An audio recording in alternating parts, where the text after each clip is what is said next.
right, we are back for another episode talking about an NBA team, about a full season's worth of data and how to value a lot of these players moving forward in dynasty leagues. We are just like yesterday talking about a conference finals team today with the Minnesota Timberwolves, who this was their second straight season losing in the Western Conference Finals. But when you have the team that they have, specifically a team with Anthony Edwards, then you're probably going to be competitive for a pretty long time. But there's a number of moving pieces here. Some of them I'm pretty confident are going to be around for a little while. Others, maybe a short while. And then others could be moving on after this season. But there are a lot of talented players here. And then some that haven't even gotten an opportunity yet that are definitely worth mentioning as players to stash. And there isn't a ton of NBA data to pull from these guys, but there's, small stints here and there. And then there's great numbers in the G League as well. We'll mention some of those players to continue to stash. We'll talk about the players that could be heading to a new team next year, and we'll talk about the guys that are going to be in here for the long haul. But before we do that, I just want to remind you guys that BetOnline is the world's most trusted betting platform and your number one source for all your sports betting action. We've got baseball season in full swing. We're into the NBA and NHL finals, and BetOnline has more ways to stay in on the action with the latest odds, news, and scores, even live in-game betting while the games are being played. You know what was a great time to do some in-game betting? Last night for game one of the NBA finals. My goodness, that actually happened. Now, if we're looking at the lines right now, the Thunder are still minus 340 to win this series. They're favored by 11 points in game two, which I would be very, very surprised if OKC not only didn't win that game, but also didn't cover that, because you would think after dropping game one the way they did, they're going to come out extra motivated to defend their home court after dropping game one. That's what they did when they lost to Denver in game one. So I'm expecting OKC to come out and dominate game two. That doesn't mean that I think that at this point it's like I'm not even worried about that the Pacers won game one. I think OKC is going to win. Like, I still do pick OKC, but I don't think this is like who cares? Well, that was an impressive win from the Pacers. And the lines have shifted dramatically. The Thunder, it was more like a minus 670 to win the series. Now it's minus 340, which is still, kind of interesting because they do still need to win 4 games. The Pacers need to win 3, and Indiana technically has home court advantage now. But the Thunder are still heavy favorites. You are a believer in the magic that occurred or that has occurred all postseason with Indiana. You can make good money on BetOnline. It's a great place to get in on the action. And then we also keep the dog days of summer rolling with the largest selection of odds on everything. With updated odds to the MLB, to UFC and boxing, to tennis and NFL futures, BetOnline remains the best online source for all your sports wagering info. BetOnline, the game starts here. All righty. Minnesota. That's who we're going to be talking about today. Just looking at what they did this past season, 49-33. They were the 6th seed in the West. Beat the Lakers in the first round, beat the Warriors in the second round, and then lost to the Thunder in the conference finals. And you can look at this a number of different ways. And I hate doing this. Let me just say this. I hate when people do this and are very serious about it. But I'm just going to look at this from both angles and say, one, this was their second straight season making the Western Conference Finals. They were better than a 6th seed in the West, but also the Lakers had 50 wins. The Timberwolves had 49. Like, it was a very tight race in the West where 1 or 2 games could have totally altered your spot in the standings. And like, for that, you get to say like, oh, we had a bad call at the end of one game and we probably would have won that game and we would have been 3 seeds higher. So it's just the way it was in the West. So it was really tight. So it wasn't like there was a dramatic difference between the 3 seed and the 6 seed, but they played a Lakers team with Luka and LeBron, obviously, but that made trades at the deadline that kind of left them with some weaknesses, specifically down low. And they were able to pretty easily win that series. And then round 2, they dropped game 1, but Steph Curry gets hurt, and then they win 4 straight. and then they make it to the conference finals. So you could say that it was an easier path or an easy path because of who they ran into, but like I don't think that discredits the fact that they've made the conference finals 2 years in a row, and I don't think it discredits them as one of the best teams in the league because they also played well and they handled both of those series. They did their job. It wasn't like Steph Curry got hurt and they like barely won the series, took 7 games. Steph didn't play well. Like they just won all the games without Steph and then pretty much dominated that Lakers series. So there's always going to be those narratives that are spun, and people are doing it for Indiana as well. All the injuries to the players that they played along the way, but every single season that happens. I think I said this in the show yesterday. A lot of times, it's just who ends up being the healthiest. That's who wins the championship, and that happens. But I don't think if we just continue to try and discredit every single championship in every single sport, because you can do that. You can find someone that was missing, someone that was hurt. So I think it's a pretty lame way to approach sports. With that being said, the Minnesota Timberwolves made the Western Conference Finals for a second year in a row, won 49 games, started off kind of slow. I mean, as you'd expect, no Karl Anthony Towns for the first time in a decade.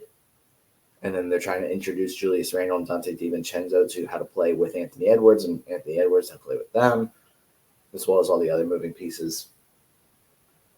But they figured it out. By the time the playoffs rolled around, they were a very dangerous team on both ends of the floor, but specifically on defense, because not too many teams are equipped to score on a defense with Jaden McDaniels, Anthony Edwards, Nickeil Alexander-Walker switching on the perimeter with Rudy Gobert sitting back behind them. And also Julius Randle played out of his mind in the first 2 rounds and then wasn't able to dominate in the Western Conference Finals. Makes sense that they weren't able to hold on and win the series. Minnesota's going to be able to add some talent in this draft, which is actually pretty cool for them. Just makes the future even brighter. They have picks 17 and 31. So no lottery pick, but we mentioned this before, that because of all the players that are going back to school, I think that the draft drops off pretty quickly in the second round, but they have the first pick of the second round. So they'll still be a very talented player there, in my opinion. And then right outside the lottery, I think that they'll be able to go a number of different ways. Maybe zig when others zag. They'll either be able to get a really nice win now piece or potentially a younger upside piece, depending on which way they want to go. And just looking at what Tankathon has right now, they have Minnesota going Meek Clifford at 17, which would be a phenomenal win now piece. But they also have like what Tankathon has going behind them, a guy like a Jaeger Demon, Thomas Sorber, Nolan Traore, Walter Clayton Jr., like a number of different angles where they can go either very young or very experienced and ready to help win now. And then with pick 31, they have Hugo Gonzalez, but there's a couple other players that'll go with the next few picks that are pretty intriguing that per Tankathon, they're currently second round guys, but they could definitely go earlier than that, such as like a Hanson Yang, a Cedric Howard, and a Drake Powell. I think all those guys have a chance to go in the first round, plus a couple of the other guys on this list. I think the discrepancy in a lot of these mocks is just the fact that we don't really know what's going to happen at this point. Some of these players could be borderline top 20 guys, and other people can think that those same players are barely inside the top 40 or outside the top 40. So pretty interesting. I think Minnesota's going to be able to add 2 quality players or trade those picks and get quality players. They could trade up with 17 and 31, maybe a couple spots. Not sure exactly what's going to happen, but they're going to have options to add talent in the draft, which is pretty cool for a team that just made it to the conference finals. I think the only because Indiana has pick 23 and OKC has pick 24. If the Sixers pick fell outside the top 6, then OKC would be like in a better spot because they would have made the NBA Finals and had higher picks. But there aren't too many teams that are quite as set up to add talent in this draft that also had the success that Minnesota had this season. I don't really think that. Actually, OKC also has pick 15, so I lied. Yeah, OKC's in a better spot. Someone's probably waving their hands like, no. You forgot about OKC has pick 15. I finally realized. Sorry, I apologize. So OKC is actually a better spot. So just forget that whole rant. No, it's Minnesota's still in a pretty good spot to add talent because we've known OKC has a lot of picks every single year. That's nothing new. But yeah, Minnesota's gonna be able to add some talent in the draft. That's exciting. As far as their future picks, they don't have a ton of draft capital coming up. They have some sort of swap in 26 and 2030. They have their unprotected pick in 2028, but 27, 29, and 31, they don't have. 2030, the 2031 first was the one I believe that they traded for to get Rob Dillingham. And I think it was the 2030 swap and the 2031 unprotected to get Rob. And then that 2031 pick's now in Sacramento because of the De'Aaron Fox trade. Interesting to see how all these pieces move around. And at this point, what is that, like a high school freshman maybe an 8th grader? It'll be interesting in 2031 to say, oh yeah, that was the Rob Dillingham trade, and then also the De'Aaron Fox trade that led to that pick for Sacramento, unless they trade it too. Fun to look ahead. As far as who's a free agent, Minnesota isn't losing a ton. The one player that I think that they'll need to try and bring back, or should try and bring back, but may not be able to, is Nickeil Alexander-Walker, who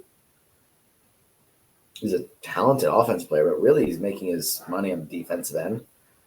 And he was able to play a huge role off the bench for Minnesota this year. And I think there's going to be a lot of teams that are intrigued by his talent and want to bring what he brings into their rotation. So I think there's definitely a chance that Nickeil Alexander-Walker just gets offered more of a contract than Minnesota is willing to pay him, or finds a team that's going to give him a larger role, maybe a starting role. He's a very talented player, and I think if he goes to a different team, we'll talk about him more specifically here in a minute, that could be a good situation for him to improve on his fantasy value. Julius Randle and Naz Reid both have player options. I could definitely see Julius Randle just opting in. I don't think that there's been any reports that about either of them going either way, but I'm pretty confident Naz Reid is going to opt out. Maybe that's already basically been confirmed or just assumed because he's set to make $15 million next year. He opts out. Whether he signs elsewhere or returns to Minnesota, he's going to get a much larger contract than that. And I talked about this when we did part 3 of the mock with Matt on Wednesday, because I took Naz Reid at like around pick 70, I think, in that Dynasty mock. And that's probably a bit early, but I really like his talent. And I think there's definitely a chance that he signs elsewhere because the team is going to want to give him a starting role and a lot of money. And I don't know if Minnesota's going to give him a starting role because Julius Randle played out of his mind during the playoffs, and Rudy Gobert's still an elite defender. So I don't know if there is a starting role for Naz Reid. Maybe there's a chance he just doesn't care. Maybe he's fine playing a large reserve role and staying in Minnesota. I don't think it's a guarantee that he leaves. But I think also Rudy Gobert is 30. You're going to be 33, or around 33. How much longer is he playing? So is Naz Reid going to come off the bench for another year or two and then become a starter for a couple of years? And if he does, I think he's going to be really effective. Or he signs in free agency elsewhere and becomes a starter right now. And he's really effective. And I think when we've seen him start, the numbers are off the charts in fantasy. And he's one of the best streaming options over the last couple of years when he's had stretches as a starter. Naz Reid has been a beast. And then Luka Garza has a team option this year. I expect them to pick that up, but if they don't, I don't think it's going to change too much. And then Josh Minot also has a team option, and he's a player I'm more intrigued by than Luka Garza, and is one of the players worth stashing on this team. And looking at the roster and who they have under contract for next season, we're going to have to talk about a lot of these guys. So we might hit pretty rapid fire just to be able to get through everyone, because I'm looking at it and I think pretty much everyone under contract next season is at least worth mentioning. So we might go pretty rapid fire. So this isn't an hour and a half or an hour 15-minute episode, because side rant, when I planned out doing these episodes originally, I have in my spreadsheet still, these are supposed to be 20 to 30-minute episodes, and I think almost all of them have been more than 30 minutes. I think there's been a couple that have been less, and most of them are like 45 to 50 minutes. So this is very different from what I was expecting to do. But we're already at 16 minutes, so it's going to be impossible for me to actually keep it inside that 20, 30-minute range, and I'm not planning to. But I don't want these to be an hour and 15-minute episodes, so apologies if I don't go as in-depth on the player on your team. I just want to hit on everybody. All right. Minnesota. So I'm going to go ahead and get Anthony Edwards here on the screen because he's a beast. He's the best player on this team. He's the best fantasy asset. I would say that in most leagues, he's going to go top 10. I think I'm a tad bit lower on Anthony Edwards in fantasy basketball than maybe other people are. And it's not because I don't think he's good, and it's not because I don't think he can improve, because I do. But I think there's some limitations here. So let's talk about. I mean, he'll be 24 at the start of next season, so there's definitely time for him to improve as well. Average 27.6 points, 5.7 rebounds, 4.5 assists, 1.2 steals, 0.6 blocks, 3.2 turnovers, 4.1 threes. Shot 44.7% from the floor, 39.5% from three, and then pretty good from the free throw line, a little under 84%. So we're talking about specifically in category leagues. So I think he's better in points leagues than category leagues. So if you're in a points league, he's, depending on your scoring settings, he's probably a top 8 Dynasty asset, maybe a little higher. But let's talk about the pros for Anthony Edwards in category leagues. Plays a lot of games generally. It seems like every once in a while, or fairly frequently, it'll look like he'll have a major ankle injury, and then he'll just like lace up his shoe, and then he's good. He's been very durable so far in his career, and obviously hope that continues. 27.6 points per game was awesome. 4.1 threes per game was elite.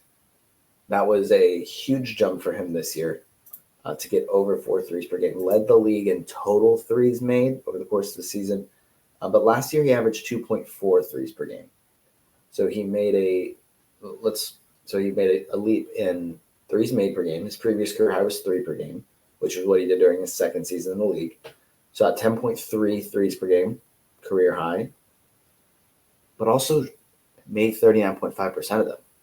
This was a drastic shooting leap for Anthony Edwards. And it's a good thing for fantasy basketball, but it's one of those things where it also has a consequence. There's a side effect here.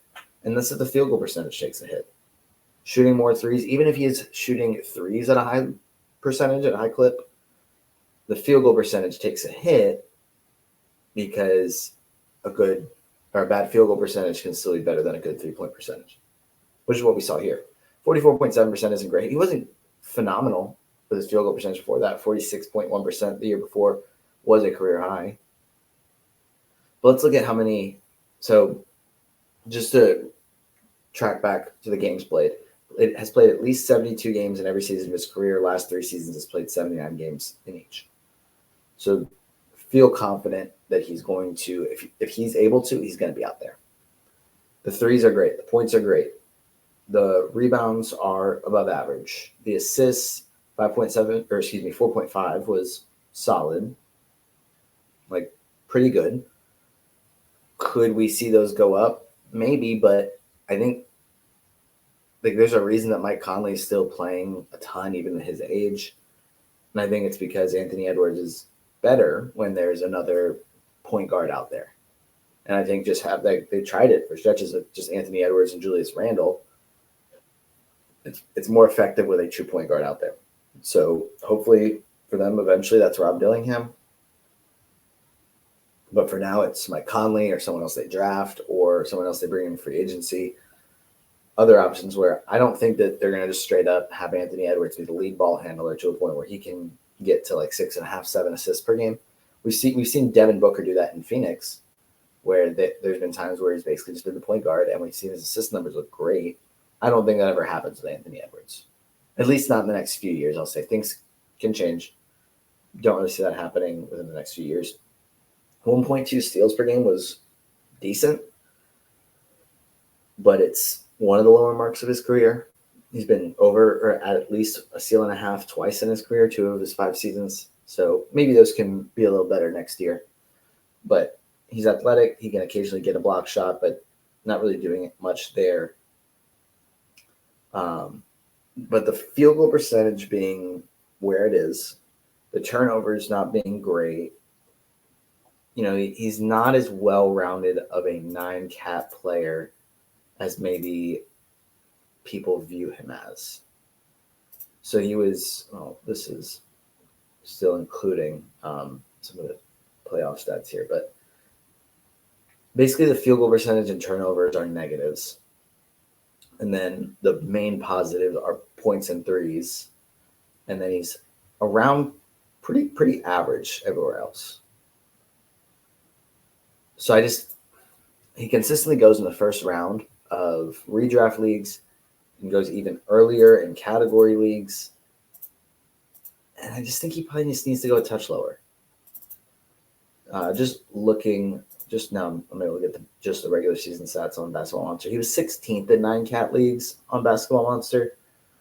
And I think that the dramatic increase in three-pointers and where it was almost like an outlier stat. I think, if I'm not mistaken, Steph was the only one that hit more threes per game than Anthony Edwards. Yeah. And then since Anthony Edwards played more games, he led in more total threes. But I think probably just a touch lower on Anthony Edwards, or we need to be, than what we are. He's pretty wide. Like I typically see him as like a top 8, top 10 dynasty asset. My latest dynasty rankings, which was a little while ago, I had him at 12. And I think that's probably more of a fair range because I think that he is a player that's going to be better in points leagues, and generally I do category rankings. And I think he's also going to be better in real life than he is in fantasy basketball. Still think he's going to be really good in fantasy basketball, but I think the hype around him, the fact that everyone seems to like Anthony Edwards, or at least most people do, feel like he's a pretty polarizing player, I guess. But for the most part, you either love or you hate him, but more people love him, I guess. I guess that's probably my way of putting that. But he does have a lot of fans, so maybe that just kind of elevates how people view him and how people value him. I really like Anthony Edwards. He's one of, if not my favorite player in the league. But I just think that if I'm being honest, that we just need to be a touch lower on him in a dynasty league, because there's a couple other players that have more, outlier stats where they're like significantly better than everyone else, which is actually ends up being more effective in a category league if you build your team right. Or there's players that are more well-rounded than he is. He's kind of average in a lot of different things, but there's certain players that can really impact multiple categories or more categories than Anthony Edwards can, and can like really dominate those. So just a touch lower on Anthony Edwards, but this isn't me saying drop him down your board. He's still phenomenal. He's still the best dynasty asset on this team. He's a beast. Okay. Moving on, the next leading scorer for Minnesota this season was Julius Randle, who averaged 18.7 points per game, 7.1 rebounds per game, 4.7 assists, 1.6 threes. Solid first year in Minnesota for him. Again, he was trying to figure out how to play with a new team. His 18.7 points were the lowest since his last season as a Laker. He had generally been featured more heavily in the offense during his lone season in New Orleans, and then during his time in New York. He shot 13.6 shots per game this year, which was his lowest since his final season with the Lakers. We saw him play really, really well in the playoffs, which was, especially the first 2 rounds, which was encouraging, but he just wasn't as effective, or didn't need to be as effective, didn't play as large of a role. with Minnesota as he had in the past for other teams. I still think Julius Randle's a good player, but I think that we've kind of, for a while, come to the realization that he's not as good in category leagues as he is in points leagues because the field goal percentage has been iffy at times. It was pretty solid this year at 48.5%. An okay three-point shooter. He's had some seasons where he's been able to provide a lot of threes, and then some where it's been average. 1.6 per game this year was decent. Was over 80% from the free throw line for the second time in his career. That was good to see, but not a great shooter from there. The points, rebounds, and assists are, it doesn't really get you defensive stats. So he definitely has weaknesses in his game when it comes to category leagues, and those aren't going to change. He'll be 31 about a month into the season, so there's not a ton of room to grow here. He's playing the best basketball of his career in theory. So I think that, he'll continue to be solid for a few more seasons, but I'm not expecting Julius Randle to make too many improvements. I'm not expecting him to get back over to like 24, 25 points per game like he did a couple times in New York, but he'll be solid. And again, like, we can't trust any sort of defensive stats. We can't trust any shooting percentages. Points, rebounds, and assists should be there pretty consistently. Don't think that's ever going to change for him as long as he's playing a significant role on the team, whatever team that ends up being. All right, moving on. We got to go down the list to Naz Reid. Was the third leading scorer on this team. Again, despite coming off the bench. He started 17 times of his 80 appearances, which was the most games that he started in a season in his career. Pretty cool. Career high 14.2 points per game. Career high 6 rebounds per game. Career high 2.3 assists per game. Career high 2.2 threes per game. Career high 27.5 minutes per game. This was a good year for Naz Reid, to put it mildly. It was the best season of his career. He's been the last couple of years steadily improving to the point where he's just valued way higher than he was a few years ago as an undrafted, or like since he went undrafted. Just pulling up his stats specifically as a starter. This season averaged 18.3 points, 9 rebounds, 3.2 assists, 1.3 blocks, and 2.8 threes in 35.4 minutes per game. This is why I say that if he gets a starting job elsewhere, then he's going to be a fantasy beast. And why I took him pretty early in our Dynasty mock that I did with Matt. He had a few starts in February where he went 5 straight games with at least 20 points, and 4 of those were double-doubles, had a bunch of blocks in there. Obviously, he's really good from beyond the arc. He's a really good fantasy player. He's an undersized big, but he's really good for fantasy. The rebounding obviously isn't phenomenal, but when he plays a lot of minutes, it ends up being pretty decent. Like I said, it was 35.4 minutes per game as a starter, was at 9 rebounds per game, and then 1.3 blocks as well. So it can give you some of those traditional big man stats. The field goal percentage wasn't great as a starter, 42.2%, but I think partially it's a role change. It's the fact that he shoots a lot of threes, and there's just a few poor shooting nights. Small sample size, 17 games. But I think that if Naz Reid ends up on a team where he is starting, he's going to be like at least a top 50 player in redraft leagues next year. And he'll be 26 and starting next season, so he's got a number of years ahead of him. I think a lot of people like Naz Reid and are pretty high on Naz Reid. And I think that there'll be more of an active push to say this guy is a stud if he's playing on a team where he's starting. And I just don't really see the path for that in Minnesota within the next year or two. I mentioned before, like, sure, as Rudy Gobert ages, then maybe we get to a point where Naz Reid just starts. But I guess the other question with that is, do you really want a front court of Julius Randle and Naz Reid? Like, how many people are you stopping there? how many teams are you stopped? Like, what happens when you play a team with an elite center? Is 6'9" Naz Reid and 6'8" Julius Randle, is that going to stop an elite scorer from scoring and then also be able to clean up the play every time? Like, there's question marks there. I think that if Naz Reid does sign elsewhere, having a team with a power forward that is a good defensive power forward that's really good and effective on the glass, like that makes sense. Unless someone signs Naz Reid to be a power forward that's playing against or playing alongside a more traditional center. Be pretty interesting to see. But just to summarize, we want to see for fantasy purposes, not because I really want him to leave Minnesota, because I think would be cool to see him just stay in Minnesota, eventually become a starter, because he's really good and he fits well with this team. He really helps this team. Not saying that I want him to leave Minnesota from a basketball standpoint or a fan standpoint, but from a standpoint of I want to maximize Naz Reid statistically. If he signs elsewhere, that's probably the best thing for his career. So we'll see what ends up happening. Where he lands in free agency, I think will be huge. All right. Moving on. Next on the list, we have Jaden McDaniels. Rare picture of him smiling here on the screen. Made pretty nice improvements this year, which was really good to see. Obviously, he's had the reputation for a little while now as an elite defender.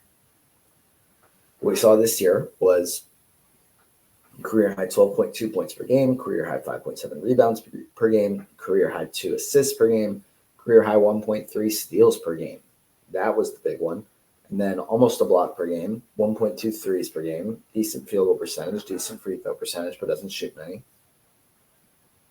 This is a really good fantasy season for Jaden McDaniels. He also played 82 games, which was cool. Not that he had like a ton of unhealthy seasons before that, but he played 82 games. That was cool. So we saw career highs, points, rebounds, assists. Was more effective as an offensive option. I think there were a lot of question marks entering the season where it's like he's had this reputation for a few years of being an elite defender.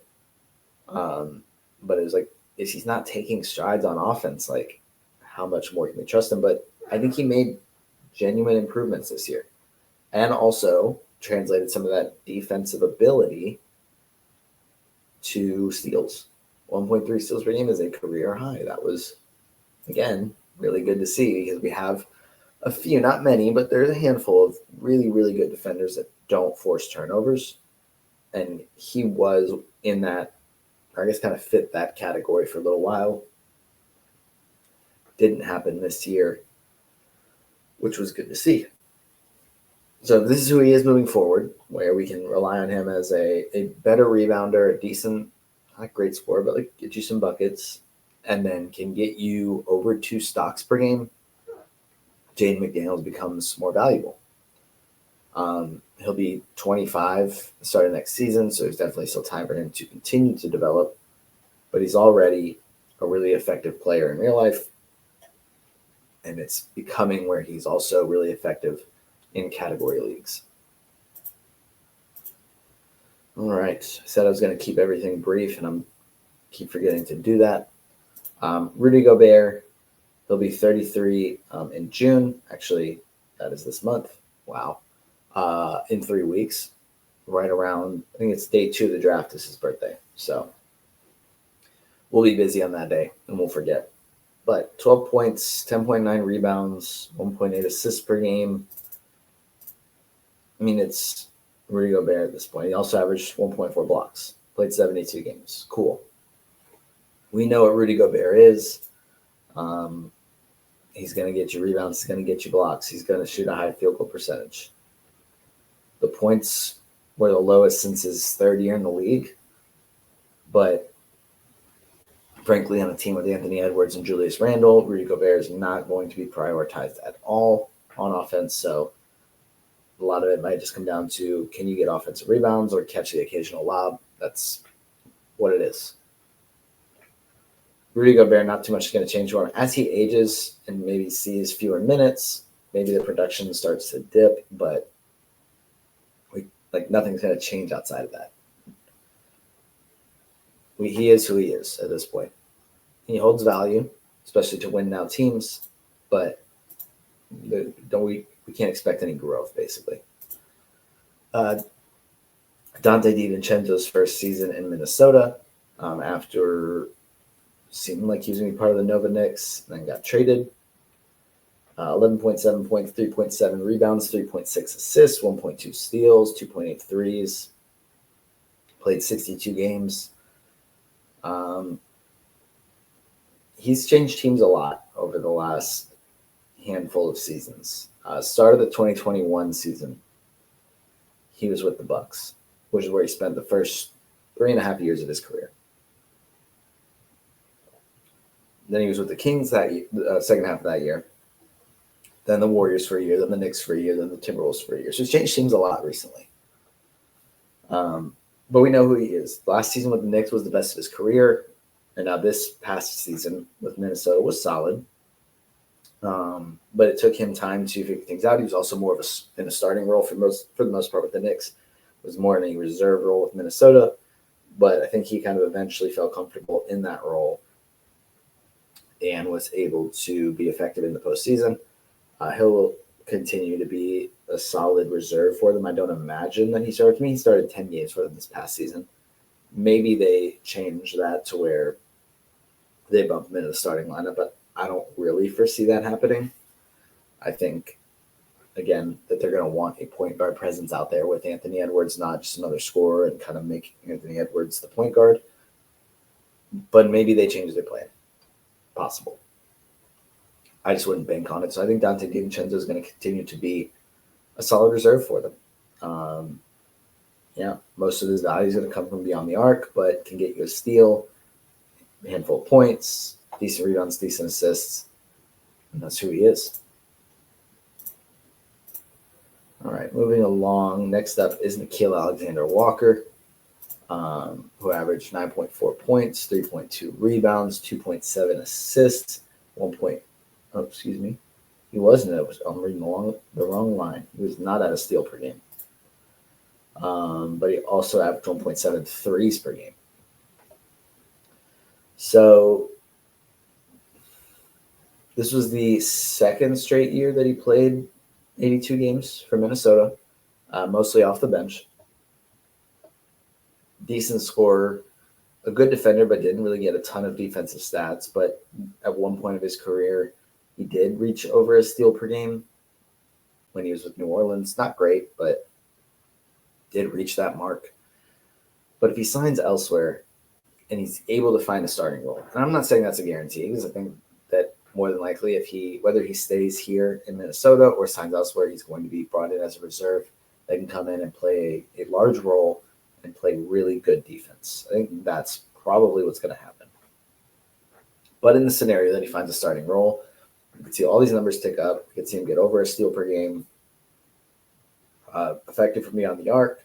Maybe see the points, rebounds, assists tick up a little bit. And there's something there to be a little bit excited about. He'll be 27 at the start of this next season. And then basically what I'm saying is that there is some upside here. Am I banking on Nickeil Alexander-Walker having a breakout season next year? Not at this point. And I don't think that there's a landing spot off the top of my head where if he ends up there, then he's going to boom statistically. But we'll see. We'll see where he signs and then evaluate that situation. Regardless of where he ends up, I think he's going to be a player that contributes to winning, which is pretty cool. Not really going to talk about Mike Conley. He doesn't have many seasons left in the NBA. If he plays next year, he'll probably see his role continue to decline. But we know what Mike Conley is. Rob Dillingham, I think the rookie year was a bit frustrating because it always felt like there was more of a path for him to play more, and then they just didn't use him. Didn't really do too much statistically. Only had one start. But he had a couple solid games. He had a game in February with 12 points, 4 rebounds, 5 assists. In January, he had a 19-point, 8 assist night. He had a couple other times where he scored double figures. I remember I wrote a column about him. I think it was November, looking back at it. Yeah, because he had 14 points against the Celtics and then played a larger role the next game against Houston, had 12, 5, and 7. and then was basically bumped back out of the rotation because it felt like in November, hey, maybe they're already wanting him to be at least a sixth man for this team. That he never carved out a role. But I still think he's an important part of the future. Like, you don't give up a pick swap and an unprotected first 6 or 7 years out if you don't think that this player is still going to be contributing when those picks come around. So they draft Rob Dillingham with the idea that maybe he takes over for Mike Conley. Or maybe it takes a couple more years because he's still pretty young, but he eventually can do that. He's a really crafty, shifty point guard, can create his own shot, can create for others. I think there's probably maybe some question marks about his defense and probably why he wasn't able to play a significant role as a rookie. Because rookie guards generally are already bad defenders, or rookies in general. And he didn't come in as a player that was expected to be a good defender. So it's kind of a double whammy there on a team where they value their ability to switch on defense and have a number of different players that could lock up. Maybe Rob Dillingham comes out eventually. Maybe they're able to hide him up in the corner because they have a number of other really effective defenders. But there's still a ton of upside here, and he should be valued as a top 100 player for sure in Dynasty leagues. We'll see how he continues to progress, but I think there's a lot of fun flashes in year one. But it may be a little bit before we see him starting. I assume he'll be a larger part of the rotation next year, but I don't think he's going to be ready to start. So maybe 2, maybe even 3 years. But Kentucky guard, feel confident he'll end up being pretty good. All right, moving down the list, we'll probably rapid fire these just to make sure we mention all of them, but I'll also put them on the screen because I think that they're worth mentioning. Terrence Shannon Jr., they drafted him at the end of the first round this year after getting Rob Dillingham in the lottery. He'll be 25 to start next season. They drafted him as an accomplished college player that was going to come in and be ready to play from day one. And he didn't play a huge role, but, I mean, he had some games where he played a good bit. He's played a lot. Not played a lot, but in a couple of the blowouts against OKC, he ended up the one that they blew OKC out in Game 5 where OKC blew them out. Had a couple of double-digit scoring games in the playoffs. Had a couple other games during the regular season with big scoring nights, specifically in February. He had a stretch where he went 17-10 with a double-double, 25 points, and then 17-4-5, 3 straight games. So a player that can contribute, be part of the rotation next year if they want him to be. Not a ton of fantasy upside here. Like, he'll be able to contribute, or have the opportunity to be talented enough to. It's just how many minutes is he going to get? And if he's playing minutes, is he going to get 15? Is he going to get 20? Or is that probably even more than you want to give him? I mean, and if in those 20 minutes, how much does he have the ball in his hands? Because some of those games he's playing a lot because players were injured. Is he going to do that when everyone's healthy? And then if we want to talk about any sort of upside, like, this guy's older than Anthony Edwards. He's older than Jaden McDaniels, which is crazy, but that's the way it is. He spent a lot of time in college. So why would they invest and say, hey, we really want to develop you for the future, unless he's like showing a lot right now? Because they're like, we have guys that are 4 years younger. We think we can develop them more in 4 years to be better than you are right now. So we'll see. But I think that he could be part of the rotation next year. He's still young enough that it's not like he's an old man and has no room for growth. He is only 24 right now. So it's old for a rookie, but not old. Keeping down the list, we're just going to keep going in order of points per game. Jalen Clark, who they got in the second round in 2023, was able to kind of take some of those reserve guard minutes for stretches. Seemed like he was taking away from Rob Dillingham at times because he was earning minutes and is a good defender. He had some solid scoring games as well, but mostly known for his defense. Again, pretty much all in February where his solid scoring nights. He scored in double figures 3 times in February, and then was able to have some big steal nights. Was basically back out of the rotation by April. But, I mean, he's 23. He'll be 24 at the start of next season. A nice rotation piece for them. Didn't make his NBA debut until this year. So he was a rookie this year, even though he was drafted in 2023. So a rotation piece, maybe not a tremendous amount of upside, but worth mentioning, I think. All right. Next, so I mentioned Luka Garza. I'm not super high on Luka Garza, though. But he's an intriguing big. I just don't think he's 26. Like, if it hasn't happened yet, I'm not super confident it will. Josh Minot, I think, is still worth stashing at this point. 2022 second-round pick. 22 years old, be 23 pretty early on next season. Yeah, I think the upside here is enough for him to just continue to be stashed. Don't know if he'll get the opportunity with Minnesota this year. He might. Maybe he gets traded elsewhere and gets an opportunity elsewhere. I think it was that he has the team option, if I'm remembering correctly from what we talked about at the beginning. Yeah, he has a team option this year.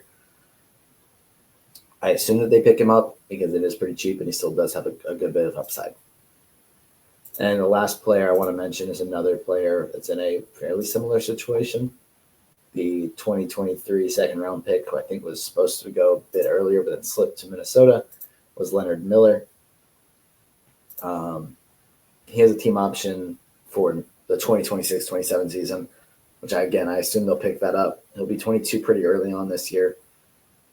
Able to do a good bit of everything. When he gets the opportunity to get minutes, like we'll see defensive stats, we'll see rebounds, we'll see points, assuming he continues to develop. But a lot of upside here, and he's just been kind of waiting in the G League and on the bench for Minnesota. Absolutely worth stashing. Both him and Josh Minot have a ton of upside. Came into the league super young. So yeah, continue to stash, especially in your deep leagues. I sometimes I'll get questions about shallower dynasty leagues. And I just think that it's hard to value everything the same if you're rostering 200 players or like less than 200 players, because you don't roster and stash Leonard Miller in a league where you're rostering less than 200 players. But in the majority of leagues that I'm in, it's either a 12-team league where you're rostering like 30 players. So it's like, again, over 300 players rostered, over 350, I think. I mean, around 360 would be like a 12-team league, 30 players rostered. But I don't remember exactly how many. It's not exactly 30 roster spots. Or it's a 30-team league where you're rostering 12 to 13 players, and then that's either 360 or 390 plus IR spots plus minor spots. So you could be rostering 400 players in a league. And an upside swing like Leonard Miller in that type of league is awesome, because if he hits, then it's great. But if it doesn't hit, then it's like, oh, well, like what were you going to do instead? Like roster a 35-year-old veteran at the end of someone else's bench. Like, I'd rather take the upside swing, but it's different in a shallower dynasty league. All that to be said, I think dynasty leagues should be played with way more players rostered. That's my mini rant to wrap up this episode. This was not the last team we'll talk about, because we still talk about Indiana and OKC, but they just played game 1. And I don't think that Indiana sweeps OKC. I think if there was going to be a sweep, it was going to be OKC of Indiana. But now Indiana winning game 1, all of a sudden it's like, oh, maybe this series is going to go 6 or 7 games, which would be about 2 weeks from now that series wraps up. So we're not going to be talking about OKC or Indiana on Monday. We're probably going to be talking about the draft. And that's probably what the next couple of weeks are going to look like for the most part. Again, have a few guests booked, trying to work on getting more, so you don't have to just hear me talk about the draft. You can get a bunch of different perspectives from a bunch of very smart people that can probably give you a better perspective than I can on a lot of these prospects. Some fantasy, some, as I hit my mic, some general draft. But hopefully it'll all be entertaining, exciting, and informative. But that's going to do it for this episode, and I will see you guys next time.